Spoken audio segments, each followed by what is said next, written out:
আপনারা জানেন যে আজকে আপনাদেরকে ডাকা হয়েছিল যে জুলাই গণ অভ্যুত্থানের পর মঞ্চ ২৪ যে গণ অভ্যুত্থান নিয়ে কাজ করে যাচ্ছে সেই গণ অভ্যুত্থানের একটি অংশ হচ্ছে শহীদ পরিবার। সেই শহীদ পরিবার এবং জুলাই গণ অভ্যুত্থানে অংশগ্রহণকারী সকল অংশীজনকে নিয়ে আমরা আমাদের প্রতিষ্ঠা বার্ষিকী উপলক্ষে একটি জাতীয় সেমিনার আয়োজন করতে চেয়েছিলাম।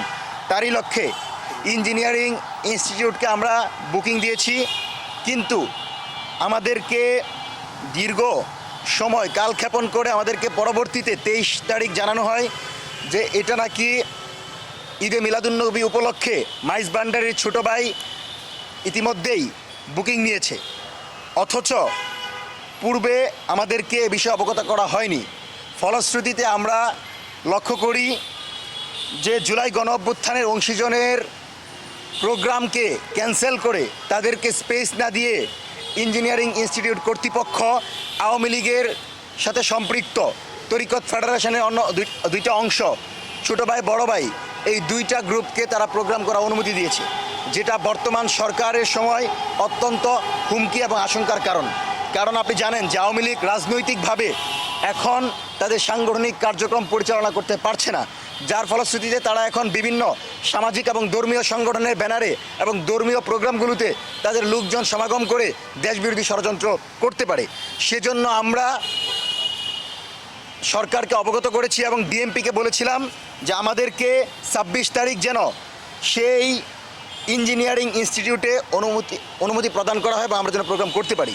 কিন্তু শাহবাগ থানা থেকে সহযোগিতা করা হলেও সর্বশেষ ডিএমপি কমিশনার অফিস আমাদেরকে সহযোগিতা না করে বরং প্রজ্ঞাপন জারি করে বলেছে যে আমাদেরকে অনুমতি দেওয়া হবে না, কারণ পূর্বে থেকেই নাকি সেই মাইজ ভান্ডারি গ্রুপ অনুমতি নিয়ে রেখেছে। প্রশ্ন হচ্ছে, যদি মাইজ ভান্ডারি গ্রুপকে অনুমতি দেওয়া হয় তাহলে তারা যদি প্রোগ্রামে কোনো ধরনের বিশৃঙ্খল পরিস্থিতি তৈরি করে এবং আওয়ামী লীগের লোকজনদের সমাগম ঘটায় তাহলে সেই দায়ভার কে নেবে? আমরা ইঞ্জিনিয়ারিং ইনস্টিটিউটের প্রেসিডেন্ট রাজুকের যিনি প্রেসিডেন্ট তিনি একই প্রেসিডেন্ট, তার সাথে আমরা দেখা করেছি। তিনি আমাদেরকে আশ্বাস দিয়েছেন, তিনি বলেছেন এই বিষয়টি সম্পূর্ণ তার নলেজের বাইরে ছিল, অর্থাৎ তিনি অবগত ছিলেন না। তো সেই রেজু ভাই আমাদেরকে যেহেতু বলেছেন যে তিনি আমাদের ব্যাপারে জুলাইয়ের ব্যাপারে পজিটিভ এবং আমি থাকাকালীন ডিএমপি কমিশনারকে কল দিয়েছিলেন, তিনি বলেছেন যে জুলাই গণ অভ্যুত্থানের যে কোনো প্রোগ্রামের ব্যাপারে তারা পজিটিভ, কিন্তু সেই মাইজ ভান্ডারির প্রোগ্রামে বিদেশি অতিথি আসবে এবং ইতিমধ্যে তাদেরকে অনুমতি দেওয়া হয়েছে, যার ফলশ্রুতিতে একই ডেটে আমাদেরকে সেই ইনস্টিটিউট ভাড়া অথবা বুকিং দেওয়া সম্ভব না। সুতরাং প্রশাসন এবং ইঞ্জিনিয়ারিং ইনস্টিটিউট কর্তৃপক্ষের আশ্বাস অনুযায়ী আমরা 4ই সেপ্টেম্বর জুলাই গণ অভ্যুত্থানের অন্যতম সংগঠন মঞ্চ ২৪ তার প্রতিষ্ঠা বার্ষিকী উপলক্ষে ইঞ্জিনিয়ারিং ইনস্টিটিউটে জাতীয় সেমিনার করার ঘোষণা দিচ্ছে। পাশাপাশি রাজুকের যিনি প্রেসিডেন্ট এবং ডিএমপির কমিশনার প্রত্যেকের আশ্বাসকে আমলে নিয়ে আমরা আশাবাদী যে তারা আমাদেরকে ৪ তারিখ সমাবেশের ব্যাপারে সর্বাত্মক সহযোগিতা করবেন।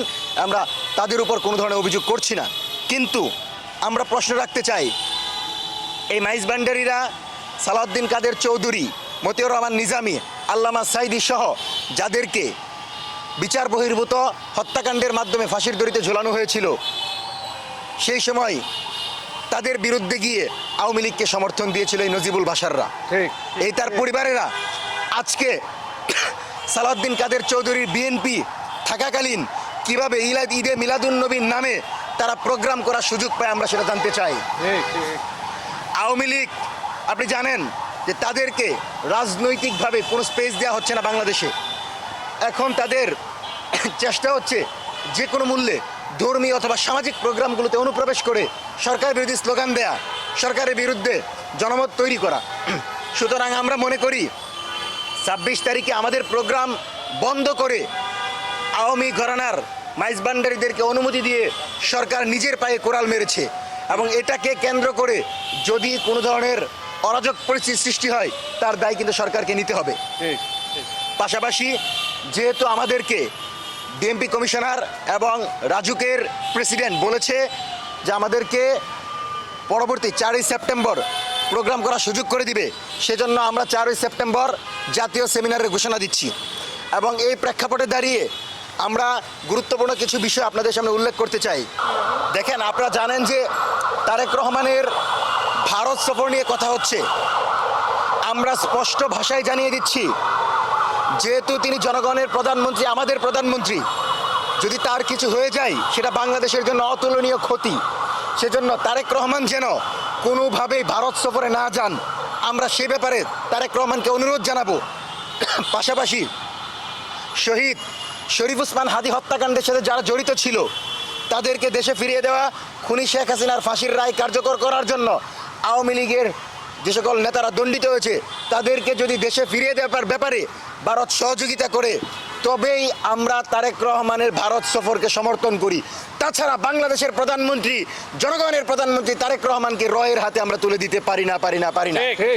সুতরাং আমরা মনে করি বাংলাদেশের আপামর ছাত্র জনতার যে রায়, যে দাবি, সেটা হচ্ছে শহীদ প্রেসিডেন্ট জিয়াউর রহমানের সর্বশেষ নেতৃত্ব তারেক রহমানকে কোনোভাবেই ভারত সফর করতে দেয়া হবে না।